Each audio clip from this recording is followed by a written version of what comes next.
एक बहुत ही heart touching story, please पूरी सुनना, अच्छी लगे शेयर जरूर करना। पति पत्नी के तलाक को 4 साल हो गए थे। पति की दिनचर्या तो वही थी जो तलाक से पहले थी, पर जैसे ही वो शाम को लौटता तो उसको उसकी पत्नी की हर वो अच्छा याद आती, उसकी हंसी याद आती जो उसे रात को चैन से सोने नहीं देती थी।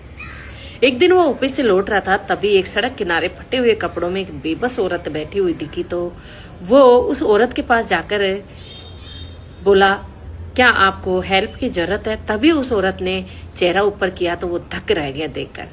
वो उसकी पूर्व पत्नी थी। तब उसने कहा, तूने ये क्या हाल बना लिए? तभी पत्नी ने कुछ नहीं बोला। फिर दोबारा पूछा कि तूने ये हाल क्या बना लिए? तभी पत्नी ने हाँफते हुए होठों से आंखों में पानी लिए हुए बोली कि शायद उस दिन मैं बात को आगे नहीं बढ़ाती तो मेरे ये हाल नहीं होते। सोचा था तलाक के बाद माँ सहारा देगी, पर माँ ने तो मेरे घर के साथ साथ मेरा दिल भी तोड़ दिया।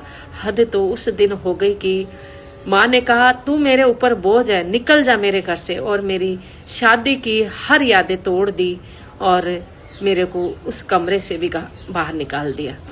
तभी पति के आंखों में आंसू आ गए और कहा, अरे पगली, गलत मैं भी तो था, तू अकेली गलत थोड़ी थी।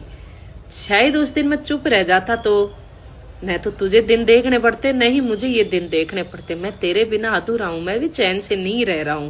अब खड़ी हो जा, नया जीवन शुरू करेंगे, आजा मेरी जिंदगी में, फिर से नई शुरुआत करते हैं। तभी खड़ी हुई पत्नी और कहा, थक सी गई हूं मैं, जीने का मन नहीं करता है। देखा है ना तलाक के बाद कौन अपना है और कौन पराया है।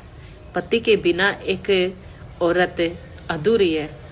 तभी दोनों गले मिले और दोनों के आंखों से आंसू के धार बहने लगे और दोनों अपने नए जीवन की शुरुआत करने अपने मंजिल की तरफ चल दिए।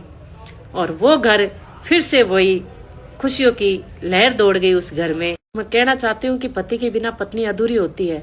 एक समय के बाद माँ बाप पर भी वो बोझ लगने लगती है। तो अपने घर को, छोटे मोटे झगड़ों को घर में ही सुलझाकर अपने पति के साथ खुशी से रहो। Thank you.